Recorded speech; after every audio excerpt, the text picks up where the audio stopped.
नमस्कार दोस्तों, कैसे हो आप लोग। लखनऊ वर्सेस चेन्नई के बीच में ये 59 नंबर का मुकाबला लखनऊ के ग्राउंड पर खेला जाने वाला है। चलते हैं सीधा स्क्रीन पर, देखते हैं आज के मैच का रिकॉर्ड, स्टैट्स, टॉस प्रेडिक्शन और पॉइंट्स जो है वो खिलाड़ियों के कितने दिखाई दे रहे हैं, किस तरीके से पूरा का पूरा एनालिसिस है। देखिए मैच नंबर 59 15 मई और शाम 7:30 बजे से मुकाबला खेला जाने वाला है। एकाना के ग्राउंड पर है लखनऊ में और लखनऊ वर्सेस चेन्नई के बीच में ये मुकाबला होने वाला है। अगर हम बात करें लखनऊ का जो विकेट है वो बिल्कुल बैलेंस्ड विकेट है, यहाँ पर हर किसी को हेल्प मिलता है।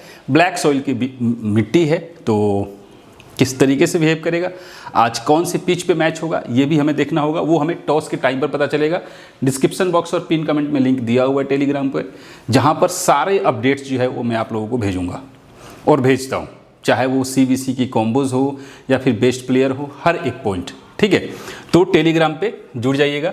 अब हम बात करते हैं चेन्नई के पॉसिबल प्लेइंग 11 के, ठीक है। यहाँ से आपको संजू सैमसन, ऋतुराज गायकवाड़ दोनों ओपन करेंगे। उर्विल पटेल है, कार्तिक शर्मा, डेविड ब्रेविस, शिवम दुबे, प्रशांत वीर और इसको चेंज करेंगे आपको मुकेश चौधरी, ठीक है। उसके बाद जैक फॉक्स है, अकील हुसैन, अंशुल कंबोज और नूर अहमद, ये आपको चेन्नई के साइड से दिखाई देंगे। हो सकता है जैक फॉक्स के जगह पर आपको यहाँ पर एम शॉट भी देखने को मिल जाए। अब हम देख लेते हैं यहाँ पर पावर प्ले और डेथ। पावर प्ले के अंदर अकील हुसैन पहला, तीसरा और छठा ओवर, मुकेश चौधरी दूसरा और चौथा, अंशुल कंबोज पांचवा ओवर करते हुए दिखाई देने वाला है। वहीं पर डेथ ओवर्स में मुकेश चौधरी 16, 17 से 19 जैक फॉक्स और अंशुल कंबोज 18 से 20वां ओवर करते हुए आपको दिखाई देगा। जैमी ओवर्टन खेल नहीं रहे हैं, चूंकि ओवर्टन जो है वो आपके चोट लगने की वजह से अपने देश वापस लौट चुका है, तो अब वो नहीं खेलेगा। बात करते हैं यहाँ पर लखनऊ के साइड से, तो मिचेल मार्श और जोश इंग्लिश दोनों ओपन कर रहे हैं। निकोलस पूरन हो गया, टॉप 3 विदेशी खिलाड़ी यहीं पर आपको दिखाई देने वाले हैं, ठीक है। इसके बाद ऋषभ पंत है, एडन मार्करम, अक्षत रघुवंशी, हिम्मत सिंह, शाहबाज अहमद, मोहम्मद शमी और आपके प्रिंस यादव और दिग्वेश राठी, ये लखनऊ के साइड से पॉसिबल प्लेइंग 11 आज के मैच में दिखने वाला है। हो सकता है चेंजेस हो, ठीक है। पावर प्ले और डेथ की बात करें तो मोहम्मद शमी पहला और तीसरा, प्रिंस यादव दूसरा, दिग्वेश राठी चौथा और छठा, आवेश खान पांचवा ओवर कर सकता है। आवेश खान इम्पैक्ट में मिचेल मार्श को शायद चेंज कर जाए। इसके बाद दिग्वेश राठी 16, आवेश खान 17, प्रिंस यादव 18 से 20 और मोहम्मद शमी 19, ये डेथ ओवर्स के बॉलर्स हैं जो आपको दिखने वाले हैं। अब हम बात करें कि ओवर लखनऊ के ग्राउंड पर जो अभी तक जो मैचेज हुए हैं वो कैसा रहा है, किस तरीके से रहा है, इस चीज़ को हम लोग बात करेंगे। देखिए लास्ट मैच यहाँ पर जो है RCB चेज नहीं कर पाई थी। जो लास्ट मैच हुआ था जहाँ पर LSG ने 209 रन बनाए थे, जहाँ पर RCB 203 रन बनाए थे, 6 विकेट पर रन चेज नहीं हो पाया था। सबसे पहले बात करते हैं स्पिनर्स का। स्पिनर्स 1 से 4 विकेट जो है वो दोनों इनिंग्स में मिलाकर यहाँ पर स्पिनर्स को विकेट मिलने वाला है। ओवरऑल अगर हम बात करें तो चेजिंग होता है, कभी कभार नॉट चेजिंग की पॉसिबिलिटीज़ जो होती है वो पावर प्ले के बैटर्स के ऊपर होती है। अगर वो खेल जाते हैं ठीक ठाक पावर प्ले तो रन चेस पॉसिबल हो जाता है। अब देखिए यहाँ पर अगर हम बात करें ओवरऑल स्कोरिंग पैटर्न की, तो देखो 209 रन LSG बनाया था, उसके पहले अगर देखो तो हैदराबाद 231 बनाया, फिर LSG यहाँ पर 205 रन बनाए थे और फिर एक बार पिछले साल LSG यहाँ पर 203 रन बनाया। तो 200 के आंकड़े जो हैं वो कभी कभार यहाँ पर देखने को मिला है। ज़्यादातर टाइम यहाँ पर आपको 160, 70, 60 मतलब बैलेंस्ड विकेट वाला सिचुएशन जो है आपको यहाँ पर दिख सकता है। फर्स्ट इनिंग में अगर हम विकेट की बात करें तो 5 से 8 विकेट गिरने की संभावना दिखाई दे रही है। फास्टर्स को ज़्यादा विकेट मिल रहा है। दोनों इनिंग्स को अगर ध्यान से देखा जाए तो फास्टर्स ज़्यादा विकेट लेके जा रहे हैं। सेकेंड इनिंग में टीम ऑल आउट भी हो सकती है। अब सवाल ये उठता है कि कौन सी टीम बैटिंग कर सकती है। देखो लखनऊ की टीम के टॉस जीतने के चांसेस ज़्यादा दिखाई दे रहे हैं, तो हो सकता है कि लखनऊ की टीम टॉस जीतने के बाद बैटिंग चूज़ करे, ठीक है। चूंकि पिछले मैच जो है वो RCB को लोग डिफेंड करके हराए हैं, तो हो सकता है कि ये इम्पैक्ट हो, लेकिन ज़्यादातर ड्यू फैक्टर की वजह से बॉलिंग चूज़ करने के फैसला टीम लेती है। अब इनके पास 2 कंडीशन है। अगर ये लोग पिछले मैच के अकॉर्डिंग जाए, जब जहाँ पर RCB को ये लोग डिफेंड किया था, RCB को हराया था, तो क्या बैटिंग फर्स्ट चूज़ करते हैं, ये देखना है। लेकिन उम्मीद यही है कि ड्यू फैक्टर के अकॉर्डिंग अगर ये लोग जाएंगे तो बॉलिंग चूज़ करेंगे। तो लखनऊ के जीतने के चांसेस फिलहाल टॉस का दिख रहा है, ठीक है। अब अगर हम देखें यहाँ पर कि जिस तरीके से बैटिंग ऑर्डर यहाँ पर काम किया है, तो बैटिंग ऑर्डर बिल्कुल ही सरप्राइज करने वाला जो फैक्टर है वो आपको बैटिंग में दिखाई देगा। देखो ध्यान से इस चीज़ को समझना है, ठीक है। लास्ट के मुकाबलों को हम लोग लास्ट से चलते हैं सीधा। देखो लास्ट में यहाँ पर 111 रन का पारी जो है एक बैट्समैन खेला, इसके बाद यहाँ पर 30 है, 35 है, 34 है, फिर यहाँ पर दोनों बैट्समैन के खेलने के चांसेस पहले 2024 में ज़्यादातर देखा गया है। 2024 में हमें ज़्यादातर देखा गया कि दोनों जो ओपनर्स हैं वो यहाँ पर अच्छा खेल के गए, लेकिन 2025 के आंकड़े को अगर ध्यान से देखें तो इस ग्राउंड पर एक ही ओपनर खेल रहा है, दूसरा ओपनर जल्दी आउट होकर जा रहा है। क्लियर है। अब इनफैक्ट एक और चीज हम देखते हैं कि यहाँ पर 3 नंबर के खिलाड़ी भी कंटिन्यू फ्लॉप होकर गया हुआ है।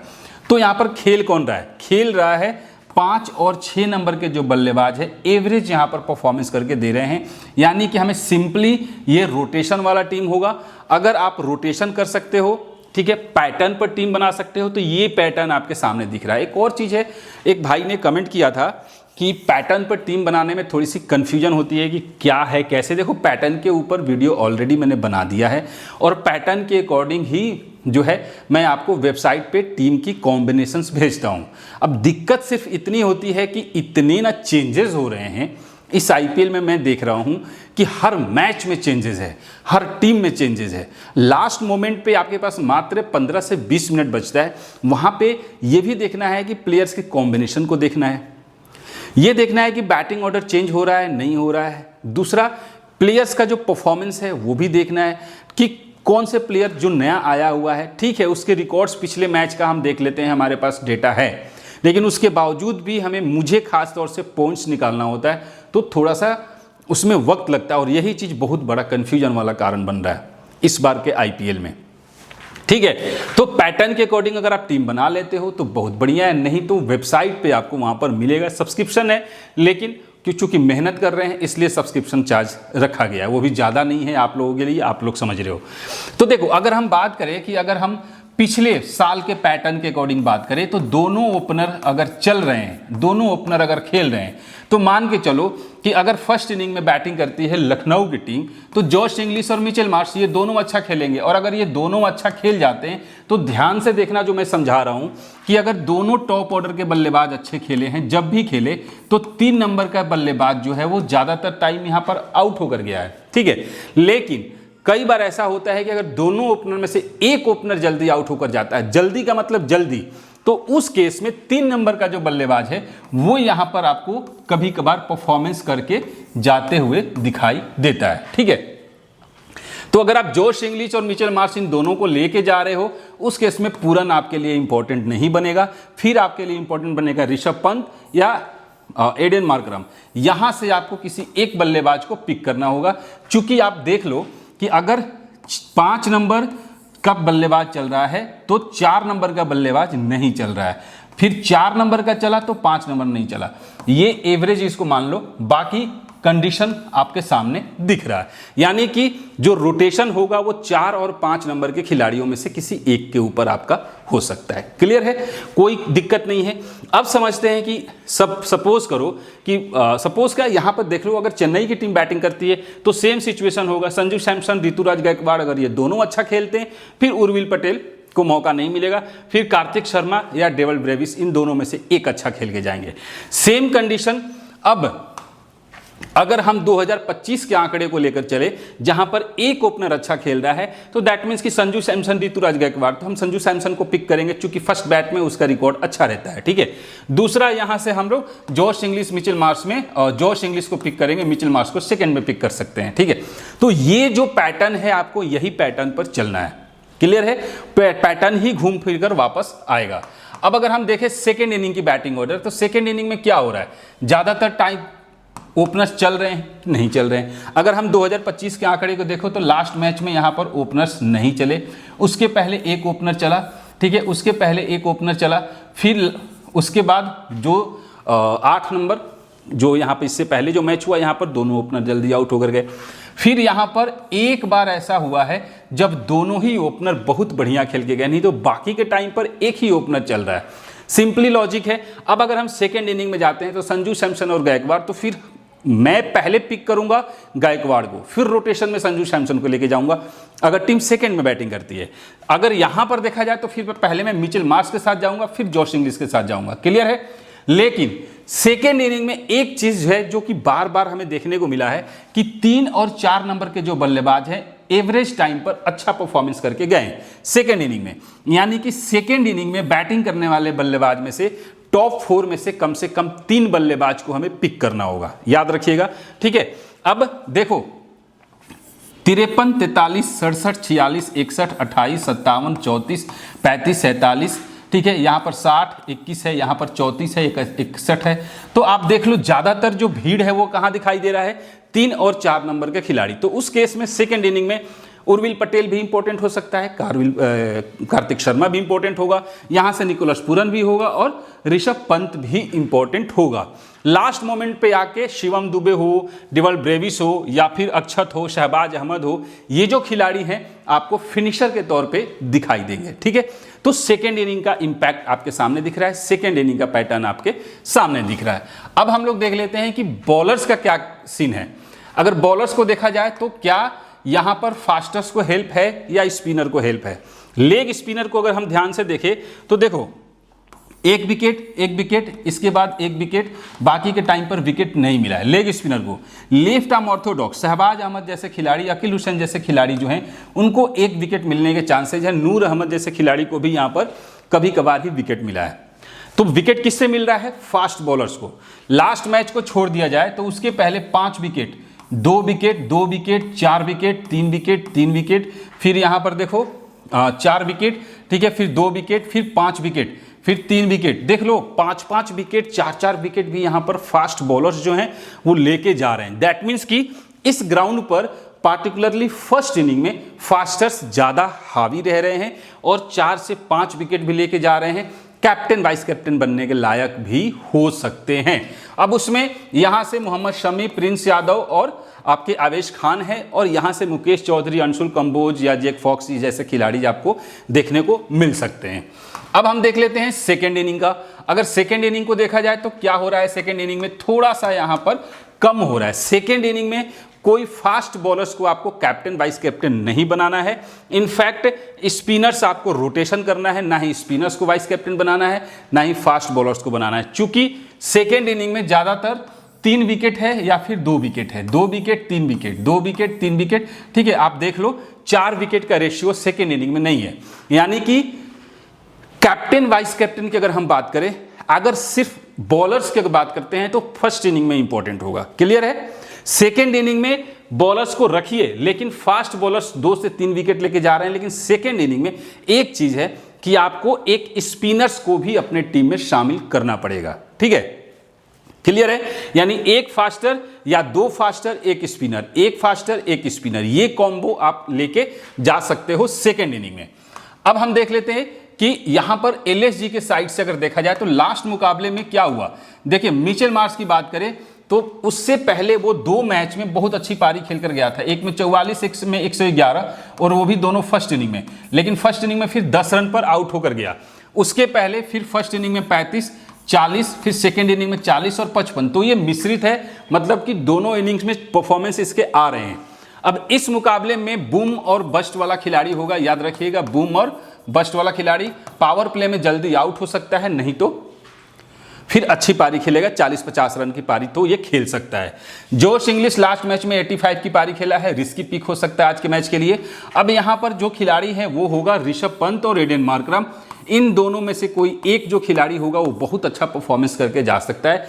तीसरे नंबर का खिलाड़ी है निकोलस पूरन।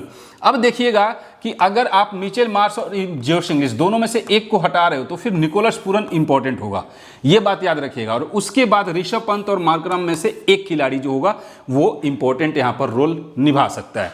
अब अगर हम बात करें बॉलर्स की तो देखो मोहम्मद शमी जो है लास्ट मैच में विकेट नहीं मिला था और अभी मतलब जो मेन बॉलर्स चल रहे हैं ना इंडिया के, वो सारे बॉलर्स अभी उतने हावी नहीं हो रहे हैं, मतलब उतने इनके विकेट्स नहीं मिल रहे। देखो चाहे वो जसप्रीत बुमराह हो या फिर आपके मोहम्मद शमी हो, देखो लास्ट मैच में भी विकेट नहीं मिला। हाँ, फर्स्ट बैट में जाएगा तो 1 से 5 विकेट के रेंज में मोहम्मद शमी को पहले नंबर पे आप लोग लेके जाना। प्रिंस यादव इंपॉर्टेंट होगा, चूंकि डेथ में भी बॉलिंग कर रहा है तो 1 से 3 विकेट के रेंज में प्रिंस यादव भी आपको दिखाई दे सकता है। शहबाज अहमद फर्स्ट बॉल में विकेट मिलने के चांसेस नहीं है, सेकेंड इनिंग में 1 से 2 विकेट मिल सकता है। और अगर इसके बाद कोई बॉलर होगा तो आवेश खान होगा जो एवरेज हो सकता है। तो मोहम्मद शमी और आवेश खान 1 से 5 वाले रेंज में आपको ये दो जो बॉलर हैं दिख सकते हैं। क्लियर है? अब हम देख ले कि चेन्नई की साइड से क्या हो रहा है। चेन्नई की साइड से संजू सैमसन अच्छी पारी खेलते हुए आ रहा है, लेकिन कई बार जल्दी आउट भी होकर गया है। तो एवरेज पिक में आप संजू सैमसन को फर्स्ट बैट में लेके जा सकते हो। ऋतुराज गायकवाड़ भी इंपॉर्टेंट होगा, लेकिन इनिंग वाइज इंपॉर्टेंट होगा। और पैटर्न के अकॉर्डिंग अगर आप जाओगे तो ये दोनों प्लेयर खुद ब खुद सेट भी होंगे और खुद ब खुद बाहर भी हो जाएंगे। इसीलिए पैटर्न पर जब टीम हम बनाते हैं ना, तो हमें सोचने की जरूरत नहीं पड़ती है तो किसको हटाना है किसको रखना है। एक इमोशनल फीलिंग्स भी हो जाती है फैंटेसी के अंदर, और वो इमोशनल फीलिंग्स ही हमें रैंक तक पहुंचने से रोक देती है। तो इमोशनल फीलिंग्स को दूर रख के सिर्फ पैटर्न पर टीम बनाइए, फॉर्मेट सेट कीजिए और आपका पैटर्न काम करेगा। ठीक है, अब यहां से कार्तिक शर्मा जो कि आपको एवरेज परफॉर्मेंस हर मैच में देके जा रहा है, तो वो एक इंपॉर्टेंट हो सकता है। और शिवम दुबे इस मैच के लिए डार्क हॉर्स के रूप में आपको दिखाई दे सकता है। डार्क हॉर्स यानी कि छुपा रुस्तम, ये खिलाड़ी निकल सकता है। डिपेंड करता है कौन सी इनिंग में टीम बैटिंग फर्स्ट करती है। ठीक है, वो टॉस के बाद ही डिसाइड हो पाएगा। ठीक है, कि किस तरीके से होगा। चूंकि संजू सैमसन और गायकवाड़ दोनों पहले सेकेंड इनिंग में बहुत परफॉर्मेंस अच्छा करके गए हैं, दोनों के दोनों। ठीक है, तो थोड़ा सा रिस्की है ये दोनों के दोनों। अब देख लेते हैं यहां पर उर्विल पटेल भी जो है वो रिस्की होगा। डेवल्ड ब्रेविस ट्रम्प प्लेयर, डेवल्ड ब्रेविस और शिवम दुबे, इन दोनों में से एक को तो आपको अपने टीम में जरूर रखना है। अब देख लेते हैं सीएसके के बॉलर्स की, तो किसके साथ हमें जाना चाहिए। तो देखो, अंशुल कंबोज जो 1 से 2 विकेट के रेंज में हमेशा दिखाई देता है। नूर अहमद जो 1 से 2 विकेट के रेंज में हमेशा दिखाई देता है। अब बात करते हैं अकील हुसैन, ये भी 1 से 2 विकेट के रेंज में दिखाई देगा। अब जो ट्रम्प प्लेयर के तौर पे होगा वो होगा मुकेश चौधरी, जो 1 से 4 विकेट के रेंज में दिखाई दे सकता है, वो भी फर्स्ट बॉल हुआ तो। ठीक है, ये बात दिमाग रखिएगा। नहीं तो जेक फॉक्स के साथ आप लोग जा सकते हैं अगर जेक फॉक्स खेलता है। अब हम लोग बात कर लेते हैं, यहां पर 3 खिलाड़ी हैं, संजू सैमसन है, मिचेल मार्श है और एडन मार्करम है। ये 3 खिलाड़ी में से कम एक खिलाड़ी जो होगा वो आपको फ्लॉप होते हुए दिखाई देगा इस मैच में। कम से कम 1-2 के चांसेस भी हैं, लेकिन 1 का फ्लॉप होने का चांसेस सबसे ज्यादा है। ठीक है, उस केस में संजू सैमसन फर्स्ट हो या सेकंड हो, दोनों इनिंग्स में परफॉर्मेंस बेटर है। सेकंड इनिंग में फिलहाल इसके परफॉर्मेंस पॉइंट्स जो है वो ज्यादा दिखाई दे रहा है। मिचेल मार्श का फर्स्ट में कम है, सेकंड में ज्यादा है। अब एडन मार्करम जो है उसका थोड़ा सा कम है, 30 से 35 के आसपास में रेंज में है। तो थोड़ा सा मतलब है तो दोनों इनिंग में, लेकिन रिस्क अगर लेना होगा तो सबसे पहले एडन मार्करम दिखाई दे रहा है, उसके बाद मिचेल मार्श, उसके बाद संजू सैमसन। अब देखिए यहां पर अगर हम बात करें कि देखो भीड़ कितना ज्यादा है। विकेट कीपर सेक्शन में 5 खिलाड़ी हैं, 5। ठीक है, 5 में एक संजू सैमसन तो हो ही गया, दूसरा ऋषभ पंत है, जोश इंग्लिश है, निकोलस पूरन है और उर्विल पटेल है। अब सोचो कितना रिस्की मैच ये वाला जो है होने वाला है, कितना ही कंफ्यूजन वाला है ये वाला मैच, जहां पर विकेट कीपर सेक्शन से 5 खिलाड़ी को आपको एनी हाउ, उसमें से तो आपको कंफ्यूजन ही होगा कि किसको रखे किसको हटाए। उर्विल पटेल को हटाए, निकोलस पूरन को हटाए, जोश इंग्लिश को हटाए, ऋषभ पंत को हटाए या फिर संजू सैमसन को हटाए। बात समझ रहे हो? अब यहां पर देखो, ऋषभ पंत फर्स्ट बैट करता है तो इंपॉर्टेंट नहीं रहेगा, जोश इंग्लिश फर्स्ट बैट करता है तो इंपॉर्टेंट नहीं रहेगा, इसके बाद निकोलस पूरन भी फर्स्ट बैट में इंपॉर्टेंट नहीं दिख रहा है, उर्विल पटेल भी नहीं। हाँ, अब यहां पर ऋतुराज गायकवाड़ जो है वो विकेट कीपर सेक्शन से एक इंपॉर्टेंट खिलाड़ी बन सकता है, सेफेस्ट बैटर है, दोनों इनिंग्स में परफॉर्मेंस इसका बराबर जो दिखाई दे रहा है। डेवल्ड ब्रेविस का सेकंड बैट में अच्छा परफॉर्मेंस दिखाई दे रहा है, और यहां पे बाकी इन हिम्मत सिंह हो गया, कार्तिक शर्मा है, अक्षत रघुवंशी है, इनका कुछ खास दिखाई नहीं दे रहा है। अब सवाल उठता है कि फिर इनमें से किसे हमें सबसे पहले पिक करना चाहिए। तो देखो, ऋषभ पंत का चूंकि 25 से 55 रन के आसपास में दिखाई दे रहा है, तो फर्स्ट बैट में इंपॉर्टेंट होगा, क्योंकि फर्स्ट इनिंग में 25 से 55 के रेंज में अगर 40 रन भी बना देता है तो फिर बहुत बढ़िया पॉइंट देके जाएगा। अब यहां पर एक ऋषभ पंत है जो कि हमारे लिए इंपॉर्टेंट खिलाड़ी बन सकता है, दूसरा निकोलस पूरन है जो कि दोनों इनिंग्स में लगभग आपको 40 से 50 के आसपास में पॉइंट देके जा सकता है। ठीक है, उर्विल पटेल को सेकंड बैट में आप ट्राई कर सकते हैं, यहां से ऋतुराज गायकवाड़ जो होगा वो इंपॉर्टेंट खिलाड़ी बन सकता है, और इसके बाद डेवल्ड ब्रेविस। ठीक है, ये 4 खिलाड़ी जो हैं ये आपके लिए इंपॉर्टेंट प्लेयर आज के मैच में बनने वाले हैं।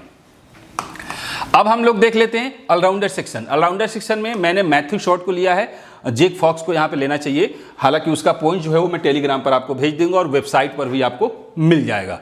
यहाँ से शिवम दुबे, मैथ्यू शॉर्ट, प्रशांत वीर और शहबाज अहमद है। शिवम दुबे का इंपॉर्टेंट रोल होने वाला है डार्क हॉर्स के रूप में, मैंने बता दिया। मोस्ट डेंजरस बैटर जो है वो दिखाई दे सकता है। 30 से 65 रन फर्स्ट इनिंग में दिखाई दे रहा है, 40 से 85 के आसपास में सेकंड इनिंग में रन दिखाई दे रहा है। मैथ्यू शॉर्ट शायद नहीं खेलेगा, लेकिन फिर भी आप देख लीजिए बैलेंस वाला है। प्रशांत वीर का कुछ खास दिख नहीं रहा है। शहबाज अहमद कुछ खास नहीं दिखाई दे रहा है। हाँ, फर्स्ट अगर बॉल हुआ, ठीक है, सॉरी फर्स्ट बैट हुआ तो इंपॉर्टेंट होगा।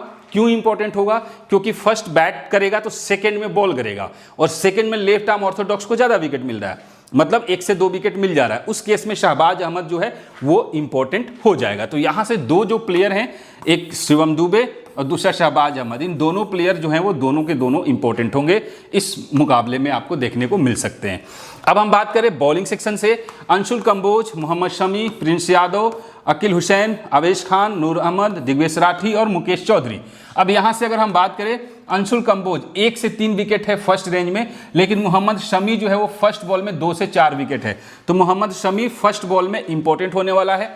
प्रिंस यादव फर्स्ट इनिंग में 1 से 2 विकेट है, लेकिन सेकेंड इनिंग में आपको यहां पर 2 से 3 विकेट दिखाई दे रहा है, तो सेकेंड इनिंग में जो है आपको प्रिंस यादव, फर्स्ट इनिंग में आपको मोहम्मद शमी दिखाई दे रहा है। अकील हुसैन सेकेंड बॉल में इंपॉर्टेंट होगा, आवेश खान सेकेंड बॉल में इंपॉर्टेंट होगा, नूर अहमद दोनों इनिंग्स में इंपॉर्टेंट होने वाला है, चाइनामैन बॉलर है तो दोनों इनिंग्स में। तो एक प्लेयर है जो कि नूर अहमद, जो कि इंपॉर्टेंट हो सकता है। दिग्वेश राठी सेकेंड इनिंग में इंपॉर्टेंट होगा, लेकिन रिस्की प्लेयर है। मुकुल चौधरी फर्स्ट बॉल अगर होगा तो ट्रम्प प्लेयर के तौर पे आप लेके जा सकते हो, 1 से 3 विकेट का रेंज है, 1 से 5 में भी जा सकता है। क्लियर? तो यहां से जो 3 प्लेयर हैं वो हमारे लिए इंपॉर्टेंट है। अब रोटेशन होगा अंशुल कंबोज और प्रिंस यादव में, रोटेशन होगा आवेश खान और अकील हुसैन में। क्लियर है? इसमें आपको कोई कंफ्यूजन नहीं होना चाहिए। ठीक है, अब जैसे कि मान लो आपने रखा मोहम्मद शमी को, नूर अहमद को और मुकेश चौधरी को, फिर अब आपको क्या करना है, एक प्लेयर ले लो अंशुल कंबोज को, ठीक है, फिर अब यहां पे क्या करो, दूसरे मैच में प्रिंस यादव को या फिर नूर अहमद को हटा के आप चाहो तो आवेश खान या फिर अकील हुसैन के साथ जा सकते हो, और जब भी जाओ तो इनके इनिंग, फर्स्ट इनिंग और सेकेंड इनिंग को समझते हुए। क्लियर है? अब लखनऊ के प्लेयर्स के वेन्यू की बात करें, मिचेल मार्श का 12 इनिंग में 481 रन है, 40 का एवरेज है, और फिर ऋषभ पंत है जिसका 32 का एवरेज है, एडन मार्करम है जिसका 30 का एवरेज है, निकोलस पुरन का इस ग्राउंड पर सिर्फ 24 का एवरेज है, अच्छा नहीं है। एज ए बॉलर देखा जाए तो प्रिंस यादव जो है उसका 6 मैच में 9 विकेट है इस ग्राउंड पर, सबसे इंपॉर्टेंट जो है वो यहाँ पर प्रिंस यादव दिखाई दे रहा है। तो मोहम्मद शमी और प्रिंस यादव को आप लेके जा सकते हो अगर वेन्यू की बात करें। अब अगर हम हेड टू हेड की बात करें तो मिचेल मार्श को 7 मैच में 101 रन, सिर्फ 15 का एवरेज है। अब देखो वेन्यू पर मिचेल मार्श का परफॉर्मेंस अच्छा है, लेकिन हेड टू हेड में जैसे ही आता है परफॉर्मेंस इसका गिर जाता है, इसलिए थोड़ा सा रिस्की है, बूम और बस्ट वाला खिलाड़ी है। जोश इंग्लिश 2 मैच में 91 रन बनाया है हेड टू हेड में, और निकोलस पुरन का 30 का एवरेज है और ऋषभ पंत का 47 का एवरेज है। तो देखो निकोलस पुरन और ऋषभ पंत, ये जो दोनों खिलाड़ी हैं, इन दोनों खिलाड़ियों का जो रिकॉर्ड है वो चेन्नई के अगेंस्ट अच्छा दिखाई दे रहा है। अब अगर हम बॉलर्स के हिसाब से देखें तो बॉलर्स के हिसाब से कोई भी ऐसा बॉलर नहीं है जो बहुत इंपॉर्टेंट होने वाला है, सबके एवरेज हैं या फिर एवरेज से कम है। एक दिग्वेश राठी है जो 2 मैच में 3 विकेट लेके गया है, बाकी प्लेयर्स का एवरेज रिकॉर्ड जो है वो आपको देखने को मिल रहा है। अब हम लोग देख लेते हैं यहां पर लखनऊ के प्लेयर्स जो कि स्टैट्स क्या कह रहा है, फर्स्ट इनिंग सेकेंड इनिंग। अगर हम एवरेज की बात करें तो एवरेज आपके सामने फर्स्ट इनिंग सेकेंड इनिंग का आपके सामने लिखा हुआ है, स्क्रीनशॉट ले लीजिएगा। नहीं ले पाइएगा तो आपको जो है वेबसाइट पे आपको पीडीएफ फाइल मिल जाएगा। और लखनऊ के बेंच प्लेयर के रिकॉर्ड आपके सामने दिखाई दे रहा है। अब देख लेते हैं चेन्नई के प्लेयर्स का वेन्यू। तो वेन्यू पे चेन्नई के प्लेयर्स से गायकवाड़ का भी अच्छा नहीं है, और संजू सैमसन 1 मैच में 71 रन बना के गया था यहाँ पर, और शिवम दुबे 2 मैच में 46 रन बनाया। बॉलर्स में कोई नहीं है, अंशुल कंबोज 1 मैच खेला है, 1 विकेट मिला है, लेकिन नूर अहमद को इस ग्राउंड पर विकेट नहीं मिला है, 3 मैच में 0 विकेट है नूर अहमद। तो आपको नूर अहमद को रोटेशन करना होगा, नूर अहमद को अकील हुसैन के साथ और नूर अहमद को आवेश खान के साथ। ठीक है, अब हम लोग देख लेते हैं हेड टू हेड, अब हेड टू हेड में कौन बाहर निकल रहा है? तो देखो ऋतुराज का हेड टू हेड में परफॉर्मेंस अच्छा है 53 का, संजू सैमसन का भी 58 का। तो ये दोनों जो बैट्समैन है इनका रिकॉर्ड बहुत अच्छा है। इनफैक्ट उर्विल पटेल एक बार खेला 66 रन बना के गया है, और उसके बाद शिवम दुबे है जिसका 47 का एवरेज है हेड टू हेड में। हेड टू हेड में बॉलर्स में भी कोई उतना इंपॉर्टेंट नहीं है। अंशुल कंबोज को 3 में 3 मिला है और नूर अहमद को 5 में 4 विकेट मिला है। तो थोड़ा सा नूर अहमद जो है वो रोटेशन वाला खिलाड़ी बनने वाला है। अब चेन्नई के साइड से players first inning second inning आपके सामने है, आप रोटेशन कर लीजिएगा। दूसरा स्टैट्स है जो कि बेंच पे खिलाड़ी बैठे हैं उनका। अब हम लोग देख लेते हैं जरा सा प्लेयर बैटल। ऋतुराज को शहबाज अहमद ने 4 इनिंग्स में 3 बार आउट किया है, और MS धोनी पता नहीं खेलेगा कि नहीं खेलेगा। शिवम दुबे को आवेश खान ने 3 इनिंग्स में 2 बार आउट किया। इसके बाद निकोलस पुरन को नूर अहमद ने 7 इनिंग में 4 बार आउट किया। बहुत अच्छा मैचअप है। निकोलस पुरन खेलने आएगा तो फिर नूर अहमद को ये लोग लगाकर जाएंगे बॉलिंग सेक्शन में। अब देखिए यहाँ पर अगर हम बात करें कौन कौन से प्लेयर जो है इंपॉर्टेंट हैं, तो मोहम्मद शमी जो कि 2 से 4 विकेट का रेंज दिखाई दे रहा है, 80 से 145। मिचेल मार्श 85 से 150, लेकिन याद रखिएगा रिस्की पीक है, ठीक है, बूम और बस्ट वाला खिलाड़ी होगा Mitchell Marsh. Nicholas Pooran important खिलाड़ी बन सकता है, ऋषभ पंत इंपॉर्टेंट खिलाड़ी बन सकता है, ठीक है। इसके बाद एडन मार्कराम जो है, अगर आप मिचेल मार्श को हटा रहे हो तो एडन मार्कराम के साथ आप जरूर जाइएगा, इसका पॉइंट अच्छा दिखाई दे रहा है। और इसके बाद शहबाज अहमद है 45 से 90 के आसपास में पॉइंट जो है वो दिखाई दे रहा है। इसके बाद आवेश खान जो कि ट्रम्प प्लेयर के तौर पे एक अच्छा इम्पैक्ट जो है वो दे सकता है। और इसके बाद जोश इंग्लिश है, ठीक है। ये जो है 6 खिलाड़ी जो हैं वो यहाँ पर थोड़े से इंपॉर्टेंट दिखाई दे रहे हैं। अब हम बात कर लेते हैं कि चेन्नई के साइड से, तो चेन्नई के साइड से संजू सैमसन का भी अच्छा दिख रहा है, ऋतुराज गायकवाड़ का भी अच्छा दिख रहा है। इसके बाद अगर किसी का अच्छा दिख रहा है तो वो होगा शिवम दुबे, जिसका पॉइंट जो है वो बहुत अच्छा दिख रहा है। इसके बाद नूर अहमद जिसका पॉइंट जो है वो अच्छा दिखाई दे रहा है। और इसके बाद डेवल्ड ब्रेविस है, और उसके बाद मुकेश चौधरी है जिनका पॉइंट्स जो है वो सबसे ज़्यादा दिखाई दे रहा है। ये खिलाड़ी इंपॉर्टेंट हैं। बाकी खिलाड़ी को रोटेशन में लेके जाना है, चाहे वो अंशुल कंबोज हो या फिर अकील हुसैन हो या उर्विल पटेल हो, इनके हैं 45-95 के आसपास में, लेकिन पहले इनको फोकस करना है, फिर इन लोगों को रोटेशन करना है। क्लियर है? अब हम जाते हैं लास्ट। मैंने यहाँ पर संजू सैमसन को रखा है, ऋषभ पंत को रखा है और निकोलस पुरन को रखा है। क्रेडिट की बात करें तो 9 क्रेडिट, 8.5 क्रेडिट और 8 क्रेडिट, तीनों क्रेडिट के खिलाड़ी हैं यहाँ पर। मैंने मिचेल मार्श को रखा है, ऋतुराज गायकवाड़ को। अब मिचेल मार्श के जगह पे किसको रखना है? मार्करम को, ठीक है। ये रोटेशन आप लोग कर लीजिएगा। शिवम दुबे को ले लिया, शहबाज अहमद को ले लिया। अंशुल कंबोज रोटेशन किसके साथ करना होगा? अंशुल कंबोज का जैक फॉक्स के साथ, ठीक है। मोहम्मद शमी है, नूर अहमद है, दिग्वेश राठी है। दिग्वेश राठी को रोटेशन करना होगा प्रिंस यादव के साथ। निकोलस पुरन और ऋषभ पंत यहाँ पर अवेलेबल हैं। बाकी अब यहाँ पर आपको निकोलस पुरन के जगह पर अगर आप चाहो या संजू सैमसन के जगह पे चाहो तो यहाँ पर बैटिंग सेक्शन से आप खिलाड़ी को चूज कर सकते हो। यहाँ पे आपको कार्तिक शर्मा मिलेगा, यहाँ पर आपको डेवल्ड ब्रेविस भी मिलेगा, ठीक है। तो बाकी रोटेशन जो है, रोटेशन के अकॉर्डिंग मैं आपको टीम भेज दूंगा टेलीग्राम पर भी, और वेबसाइट पर भी सारे कॉम्बोज जो है वो आपको अवेलेबल मिल जाएंगे। फिलहाल के लिए ये था। अगर अभी तक आप वीडियो लाइक नहीं किए हो तो अब लाइक करो, ठीक है। आप लोग लाइक नहीं करते हो तो कर लो, एंड थैंक यू लाइक करने के लिए। मिलते हैं फिर नेक्स्ट वीडियो में, तब तक के लिए जय हिंद।